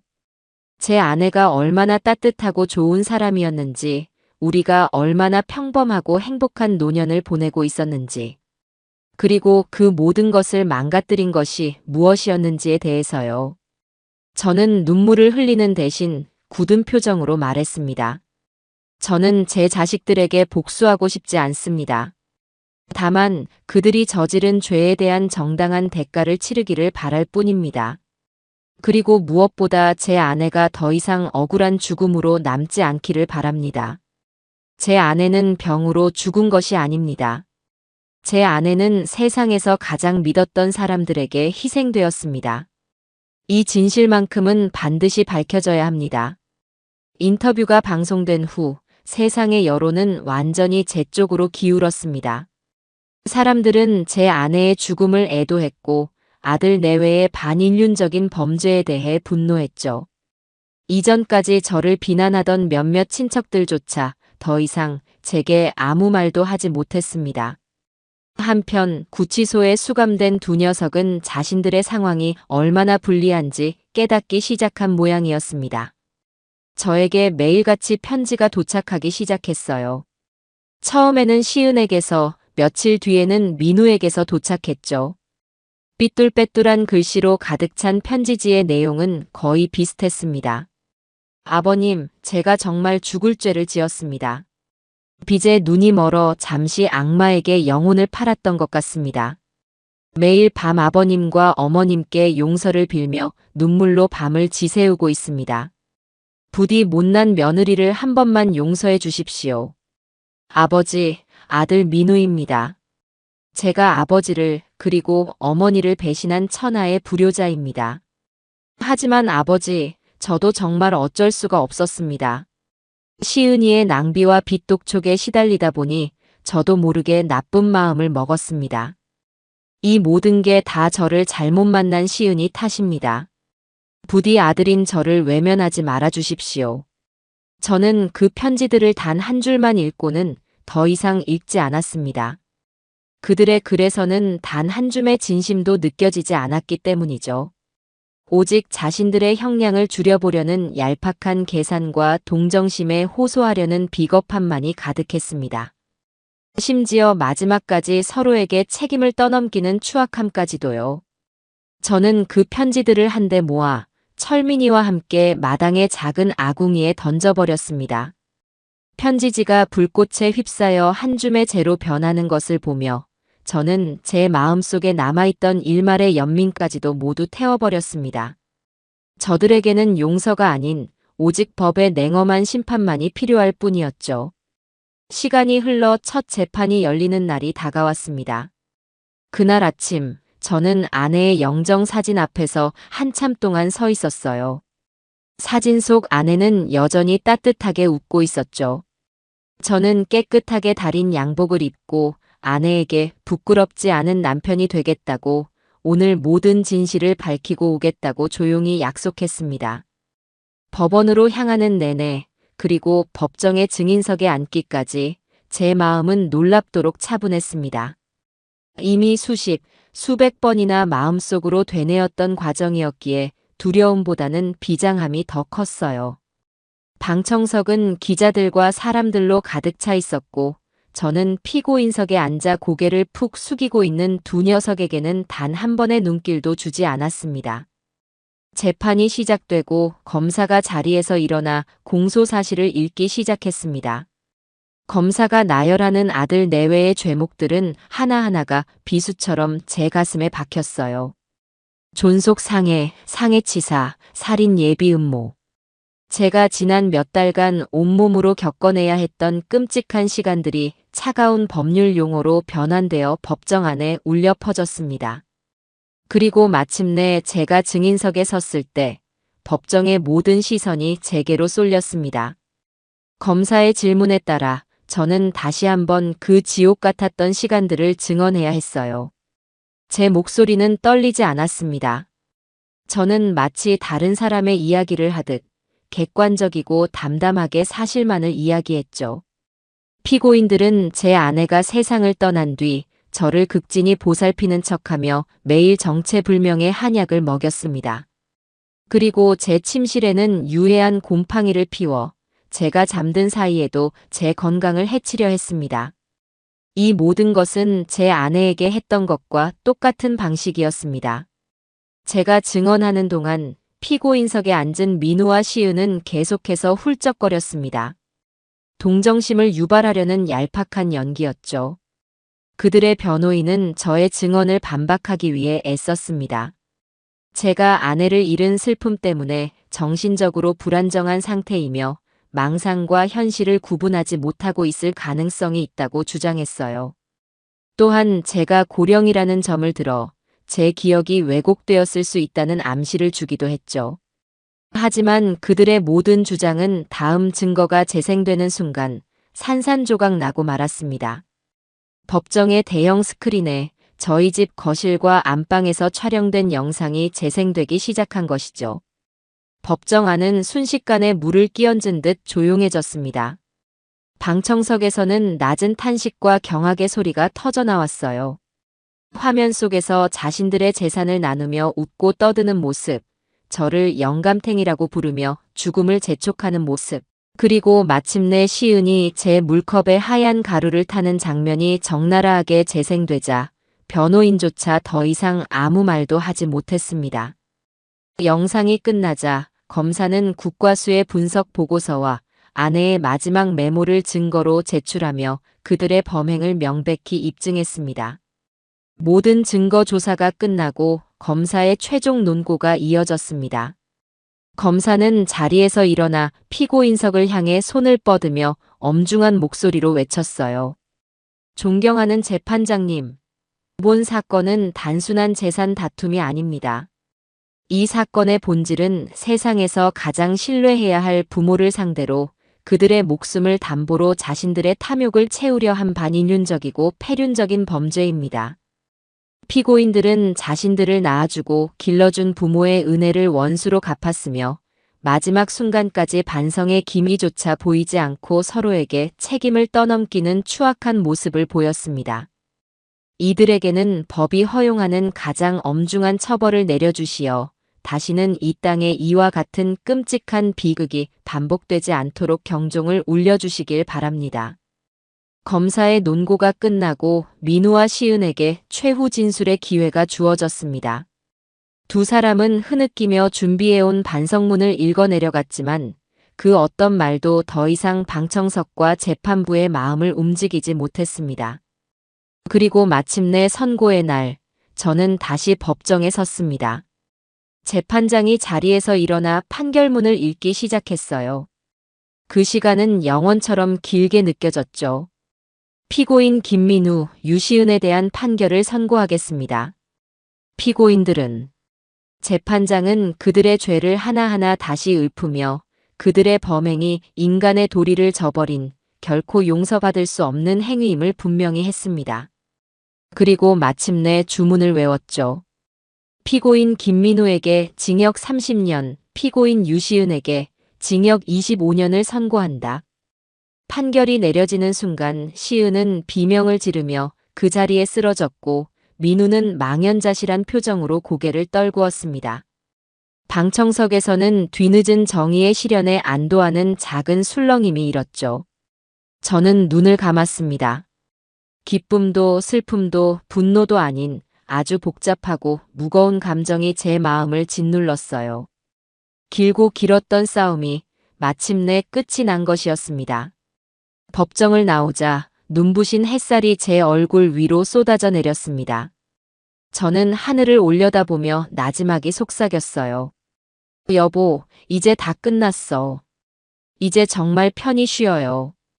재판이 끝나고 모든 것이 제자리로 돌아온 것 같았지만 사실 아무것도 제자리인 것은 없었어요. 제 삶의 터전이었던 집은 더 이상 제게 안식처가 되어주지 못했죠. 현관문을 열고 들어설 때마다, 거실 소파에 앉을 때마다, 그리고 안방 침대에 누울 때마다 그날의 끔찍했던 기억들이 망령처럼 되살아나 저를 괴롭혔습니다. 행복했던 아내와의 추억은 어느새 악몽 같은 기억의 덮개 아래에 파묻혀 희미해져 갔고 집 안의 공기는 무겁고 탁하게만 느껴졌어요. 저는 더 이상 이곳에서 살아갈 수 없다는 것을 깨달았죠. 이 집을 떠나야만 했습니다. 아내와의 기억이 아닌 놈들의 흔적을 지워내기 위해서라도 말이에요. 집을 부동산에 내놓기로 결심하고 짐을 정리하기 시작했습니다. 수십 년의 세월이 담긴 물건들을 하나씩 상자에 담는 일은 생각보다 훨씬 더 고된 과정이었어요. 그것은 단순히 물건을 정리하는 일이 아니라 제 아내와 함께했던 인생 전체를 반추하고 이별을 고하는 의식과도 같았죠. 낡은 앨범을 펼치자 흑백 사진 속에서 풋풋하게 웃고 있는 저와 아내의 모습이 보이더군요. 갓 결혼하여 이 집에 처음 들어왔을 때, 민우가 태어나 세 식구가 처음으로 함께 사진을 찍었을 때, 행복했던 순간들이 파노라마처럼 스쳐 지나가며 제 눈시울을 뜨겁게 만들었습니다. 이 행복이 어쩌다 이렇게까지 망가져 버렸을까? 어디서부터 잘못된 것이었을까? 답이 없는 질문들이 마음을 어지럽혔어요. 아내가 아끼던 부엌의 그릇들을 신문지에 하나씩 싸면서는 이 그릇에 담긴 아내의 음식들을 다시는 맛볼 수 없다는 생각에 가슴이 미어졌습니다. 아내가 뜨개질하던 털실 뭉치, 즐겨 읽던 낡은 소설책, 화장대 서랍 깊숙한 곳에 넣어둔 빛바랜 연애 편지까지. 모든 물건에는 아내의 손때와 이야기가 묻어 있었죠. 저는 그 물건들을 버릴 수가 없어 따로 상자를 만들어 차곡차곡 담았습니다. 이 기억들만큼은 제가 평생 안고 가야 할 제 삶의 일부였으니까요. 반면에 민우와 시은이 사용하던 방에 들어갔을 때는 아무런 감정도 느껴지지 않았습니다. 그들이 남기고 간 옷가지와 물건들은 제게 그저 생기 없는 쓰레기처럼 보일 뿐이었어요. 저는 미련 없이 그 모든 것을 커다란 자루에 담아버렸습니다. 그들과의 인연도, 그들에 대한 기억도 이 집과 함께 모두 비워내고 싶었어요. 짐을 정리하는 며칠 동안 저는 수없이 울고 또 수없이 마음을 다잡았습니다. 그것은 과거를 떠나보내고 새로운 삶을 맞이하기 위해 제가 반드시 치러야 할 통과 의례였죠. 집은 생각보다 빨리 팔렸습니다. 새로운 주인이 이사를 오기 전 저는 텅 빈 집을 마지막으로 둘러보았어요. 가구들이 사라진 공간은 낯설고 휑했지만 한편으로는 홀가분하기도 했습니다. 저는 집의 모든 창문을 활짝 열어 새로운 공기가 들어오게 했어요. 그리고는 집의 정중앙에 서서 나지막이 속삭였습니다. 고마웠다. 그리고 이제는 안녕. 집을 판 돈과 법적으로 온전히 되찾은 제 모든 재산을 정리하고 나니 생각보다 아주 큰 돈이 제 손에 남았습니다. 한평생 땀 흘려 정직하게 모은 돈이었고 아내와 함께 일군 소중한 결실이었죠. 하지만 이제 제게 이 돈은 아무런 의미가 없었어요. 이 돈 때문에 아내를 잃었고 자식을 잃었으니까요. 저는 이 돈을 어떻게 써야 가장 의미 있을지 며칠 밤낮으로 고민했습니다. 그러다 문득 아내가 생전에 늘 하던 말이 떠올랐어요. 여보, 나중에 우리가 더 늙고 힘이 없어지면 우리보다 더 어려운 노인들 도우면서 살아요. 가진 것 없어도 서로 의지하고 웃으면서 사는 게 진짜 행복 아니겠어요? 아내의 목소리가 귓가에 생생하게 들리는 듯 했습니다. 그 순간 제가 앞으로 무엇을 해야 할지 분명해졌죠. 저는 곧바로 변호사와 상의하여 제 재산의 대부분을 출연하여 공익재단을 만들기로 결심했습니다. 재단의 이름은 아내의 이름을 따서 수연복지재단이라고 지었어요. 재단의 목적은 단 하나 의지할 곳 없이 홀로 힘겹게 살아가는 어르신들을 돕는 것이었습니다. 돈 때문에 자식에게 버림받거나 아파도 병원에 가지 못하는 어르신들이 없도록 그분들의 마지막 생이 외롭거나 비참하지 않도록 돕는 것이었죠. 재단을 설립하는 과정은 생각보다 복잡했지만 저는 지치지 않았습니다. 오히려 하루하루 새로운 활력이 솟아나는 기분이었어요. 돈에 묻어있던 끔찍한 기억과 악의를 씻어내고 아내의 따뜻한 마음을 담아 새로운 의미를 부여하는 과정은 제게 큰 위안과 치유를 주었습니다. 마침내 모든 절차를 마치고 수연복지재단이라는 이름이 새겨진 현판을 보았을 때 저는 아주 오랜만에 소리 내어 울었습니다. 슬픔의 눈물이 아닌 감사와 감격의 눈물이었죠. 여보, 보고 있어. 당신 이름으로 이렇게 좋은 일을 하게 됐어. 하늘에서 기뻐해줘. 그러던 어느 날 철민이가 저를 찾아왔습니다. 민우와 시은의 항소심 결과가 나왔다는 소식을 전해주러 온 것이었죠. 그들은 끝까지 자신들의 형량이 무겁다며 항소를 했지만 재판부는 그들의 항소를 기각하고 원심을 확정했다고 합니다. 죗값을 단 하루도 줄일 수 없다는 사법부의 단호한 의지였죠. 그 소식을 듣는 제 마음은 이상하리만치 평온했습니다. 그들은 이제 자신들의 시간 속에서 자신들이 지은 죄의 무게를 평생 짊어지고 살아가게 될 것이었습니다. 그들과 저의 세상은 이제 완전히 분리된 것이죠. 저는 그 소식을 마지막으로 더 이상 그들의 안부를 묻지도 궁금해하지도 않았습니다. 제 인생에서 그들의 이름은 그렇게 완전히 지워졌습니다. 모든 법적 절차가 끝나고 재단이 자리를 잡아가기 시작할 무렵 철민이가 제게 여행을 가자고 제안했어요. 정수야, 이제 너도 좀 쉬어야지. 바람이라도 쐬고 오자. 내 아내가 살아생전에 가장 좋아했던 그 바다 기억나냐?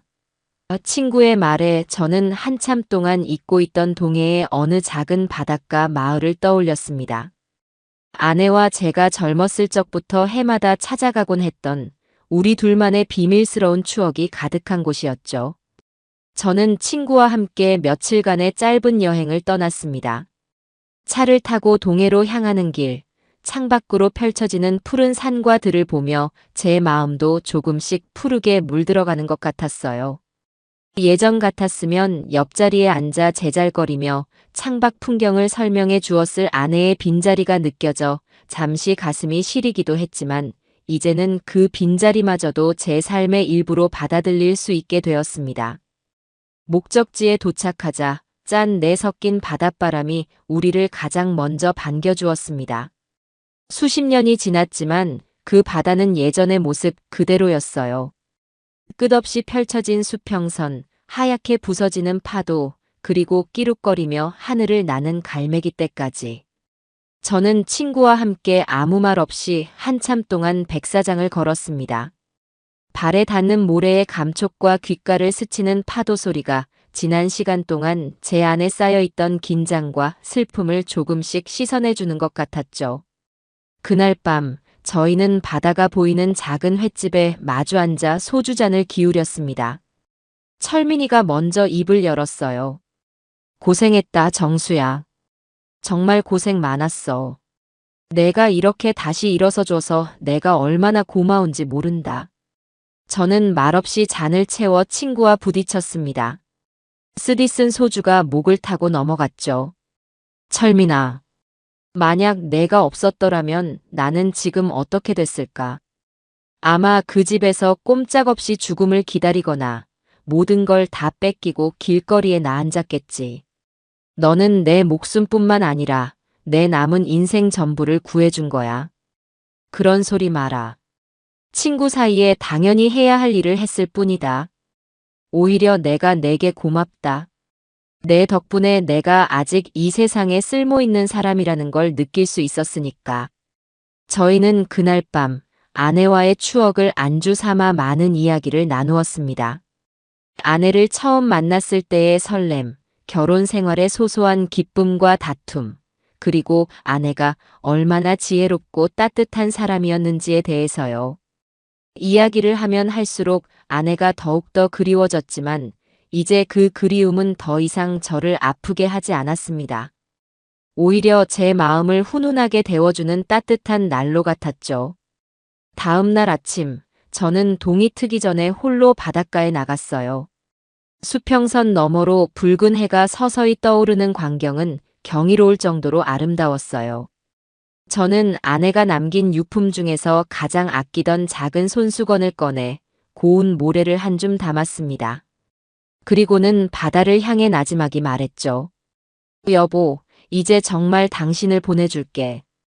좋은 기억만 가지고 이제는 아픔 없는 곳에서 편히 쉬어. 나도 여기서 잘 살아갈게. 당신에게 부끄럽지 않게 아주 잘 살아갈게. 제 말을 들었는지 파도가 제 발밑까지 다가와 하얀 거품을 남기고는 조용히 물러갔습니다. 여행에서 돌아온 며칠 뒤, 저는 수연복지재단의 첫 공식 행사에 참석했습니다. 독거 어르신들에게 작은 생필품과 지원금을 전달하는 조촐한 행사였죠. 작은 강당을 채운 어르신들의 얼굴에는 저처럼 깊은 세월의 흔적이 새겨져 있었습니다. 제가 재단을 대표하여 단상에 올라 인사를 하고 어르신 한 분 한 분에게 준비한 선물을 전달해 드렸어요. 제 손을 잡은 한 할머니께서는 눈물을 글썽이며 몇 번이고 고맙다고 말씀하셨습니다. 이렇게 잊지 않고 찾아주는 사람이 있다는 것만으로도 큰 힘이 됩니다. 정말 고맙습니다. 그분들의 주름진 손을 잡고 진심이 담긴 눈빛을 마주하는 순간, 저는 이전에 느껴보지 못했던 아주 벅찬 감정을 느꼈어요. 돈이 사람을 얼마나 추악하게 만드는지를 뼈저리게 경험했지만, 동시에 그 돈이 사람에게 얼마나 큰 위로와 희망을 줄 수 있는지도 깨닫게 된 것이죠. 제 아내의 이름으로 시작된 이 작은 나눔이 누군가의 힘겨운 삶의 한 줄기 따뜻한 빛이 될 수 있다는 사실에 저는 깊은 감사와 보람을 느꼈어요. 행사가 끝나고 집으로 돌아오는 길, 제 발걸음은 그 어느 때보다 가볍고 홀가분했어요. 그리고 그날 밤, 아주 오랜만에 아내가 제 꿈에 다시 나타났습니다. 하지만 이전처럼 절박하고 고통스러운 모습이 아니었어요. 꿈속에서 아내는 우리가 처음 만났던 20살 시절의 모습 그대로 가장 아름답고 환한 미소를 지으며 저를 바라보고 있었어요. 아내는 아무 말도 하지 않았습니다. 그저 따뜻하고 편안한 눈빛으로 저를 바라보며 웃어줄 뿐이었어요. 그 미소 하나에 모든 말이 담겨 있었어요. 고마워요, 여보. 이제 나도 당신도 괜찮아요. 라는 위로의 메시지였죠. 저는 꿈속에서 아내를 마주보며 함께 웃었습니다. 잠에서 깨어났을 때 제 뺨 위로는 눈물이 흐르고 있었지만 제 입가에는 잔잔한 미소가 걸려 있었어요. 더 이상 악몽은 없었습니다. 그 후로 제 삶에는 아주 조용하고 평온한 일상이 찾아왔어요. 저는 아내와의 추억과 놈들의 흔적이 뒤섞인 그 커다란 주택을 떠나 도시 외곽의 한적한 동네에 있는 아담한 아파트로 거처를 옮겼습니다. 혼자 살기에는 더할 나위 없이 충분한 공간이었죠. 거실의 커다란 창으로는 사계절 내내 햇살이 쏟아져 들어왔고 작은 발코니에서는 제가 가꾸기 시작한 소박한 화초들이 매일같이 자라나는 모습을 볼 수 있었습니다.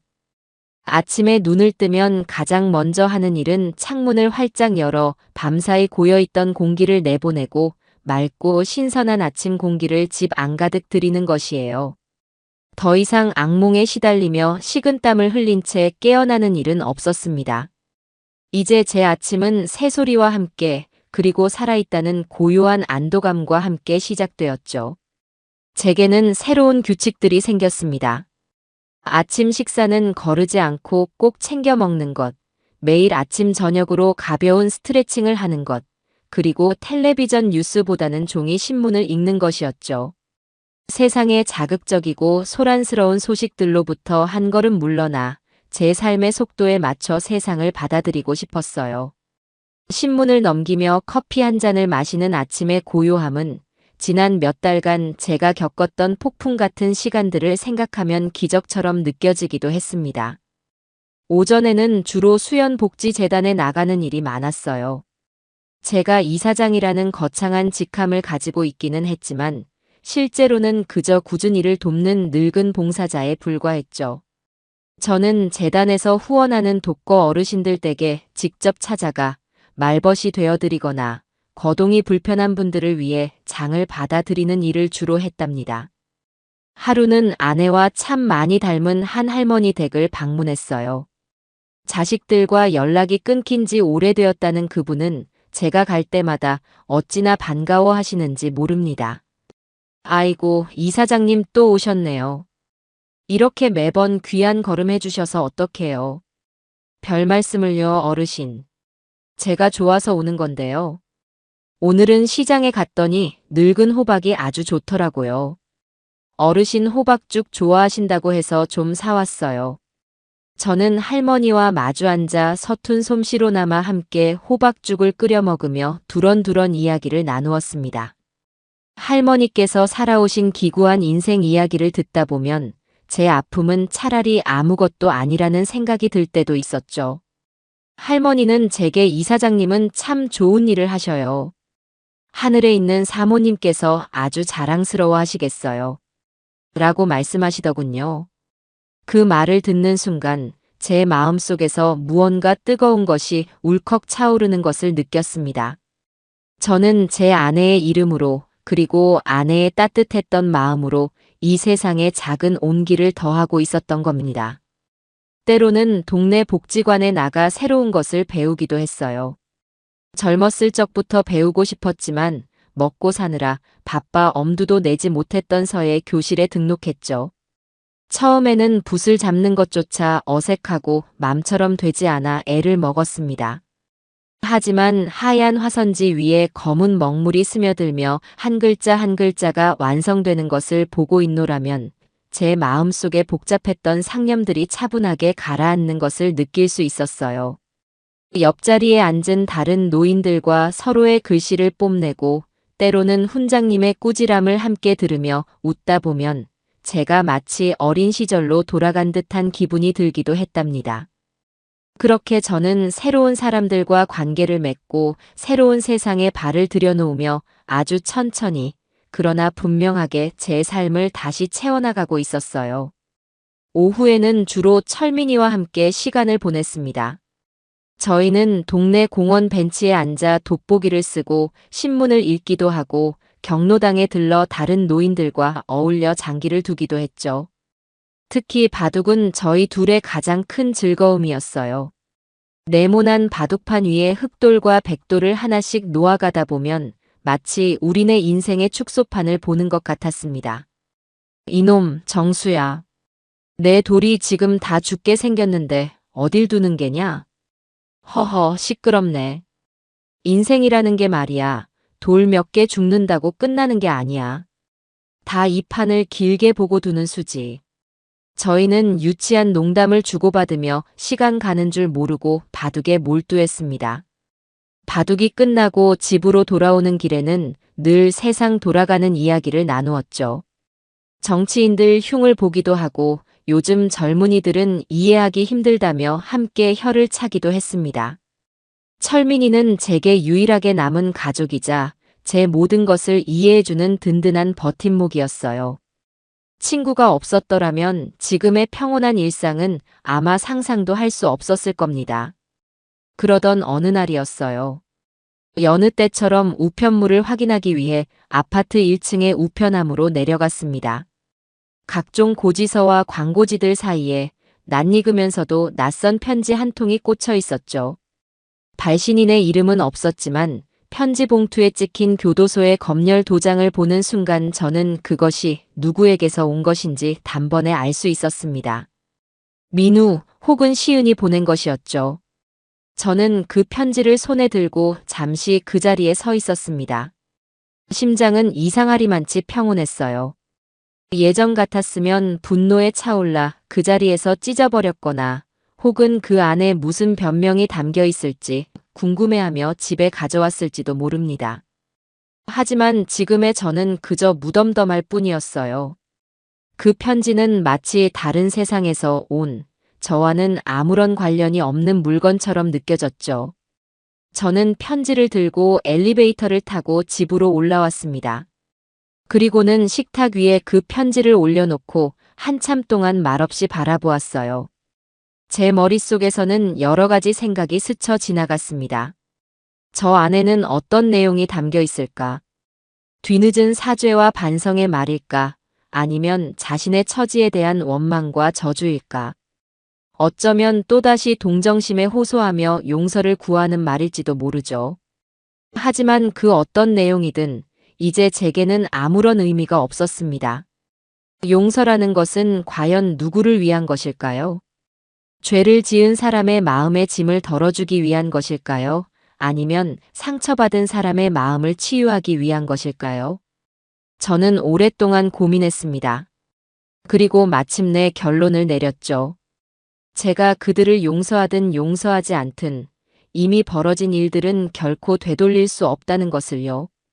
그리고 무엇보다 그들을 제 마음속에서 용서하고 말고를 고민하는 그 시간조차 제게는 너무나 아깝고 소중하다는 것을 깨달았습니다. 제 남은 인생은 더 이상 그들의 그림자에 얽매여서는 안 되는 것이었어요. 저는 자리에서 일어나 식탁 위에 놓여있던 편지를 집어들었습니다. 그리고는 뜯어보지 않은 채 그대로 들고 현관 밖으로 나갔죠. 복도 끝에 있는 쓰레기 분리수거함에 그 편지를 던져 넣었습니다. 툭 하는 가벼운 소리와 함께 편지는 어두운 쓰레기통 안으로 사라졌어요. 그 순간 제 마음을 짓누르고 있던 아주 무겁고 질긴 마지막 사슬 하나가 끊어져 나가는 듯한 해방감을 느꼈습니다. 이제 정말 끝이었어요. 저는 그들과의 모든 인연을 제 손으로 온전히 끊어낸 것이죠. 집으로 돌아와 창가에 서서 멀리 해가 지는 풍경을 바라보았습니다. 하늘이 온통 아름다운 주홍빛으로 물들고 있었죠. 그 풍경을 보고 있자니 문득 아내와 함께 보았던 동해의 일몰이 떠올랐습니다. 아내는 늘 해가 지는 모습을 보며 여보, 해가 지는 게 끝이 아니래요. 지구 반대편에서는 새로운 아침이 시작되는 거래요. 라고 말하곤 했었죠. 그렇습니다. 제 인생의 길고 어두웠던 밤이 지나고 이제 저에게도 새로운 아침이 온 것이었습니다. 그날 밤 저는 잠들기 전 아내의 사진 앞에 앉았습니다. 환하게 웃고 있는 아내의 얼굴이 유난히 평온해 보였어요. 저는 사진을 부드럽게 쓰다듬으며 마치 아내에게 오늘의 일과를 보고하듯 조용히 입을 열었습니다. 여보, 나 오늘 복지관에서 서예를 배웠는데 평화라는 단어를 써봤어. 훈장님이 제법 잘 썼다고 칭찬해 주더군. 당신이 봤으면 좋아했을 텐데. 오후에는 철민이랑 바둑을 뒀는데 오늘은 내가 세 판이나 내리 이겼지 뭐야. 그 영감, 자존심이 상했는지 얼굴이 울그락불그락 하는 게 아주 볼만했어. 저는 잠시 미소를 짓다가 목소리를 가다듬고 말을 이었어요. 그리고 오늘 편지가 왔었어. 아마 그 아이들 중 하나가 보냈겠지. 나 그거 안 읽고 그냥 버렸어. 당신도 내가 잘했다고 생각하지? 이제 나는 그 아이들을 원망하지도 미워하지도 않아. 그냥 내 세상에 없는 사람들일 뿐이야. 당신이 내게 남겨준 이 평화로운 시간을 더 이상 그 아이들 때문에 낭비하고 싶지 않거든. 당신 덕분에 내가 이렇게 살고 있는 거잖아. 당신이 마지막까지 나를 지켜주지 않았더라면 나는 지금 이 세상에 없었을 테니까. 당신의 그 위대한 사랑, 평생 잊지 않고 가슴에 새기며 살아갈게. 저는 자리에서 일어나 제 작은 보금자리를 둘러보았습니다. 고요하고 따뜻하고 평화로웠죠. 저는 더 이상 혼자가 아니었습니다. 제 삶의 모든 순간에 아내의 사랑이 함께하고 있었으니까요. 그러니 이제 아무 걱정 말고 하늘에서 편히 쉬어요, 여보. 나 당신에게 부끄럽지 않게 아주 멋지게. 내게 주어진 남은 시간들을 소중히 여기며 잘 살아갈게. 정말이야. 마지막 인사를 건네자 열어둔 창문으로 시원한 밤바람이 불어와 제 뺨을 부드럽게 스치고 지나갔습니다. 마치 제 말에 대답이라도 하듯 아내가 다정한 손길로 저를 어루만져주는 듯 했어요. 저는 눈을 감고 그 바람을 온전히 느꼈습니다. 제 입가에는 아주 오랜만에 슬픔 한 점 섞이지 않은 맑고 잔잔한 미소가 피어올랐어요. 저의 길고 어두웠던 밤은 끝나고 새로운 아침이 밝아오고 있습니다.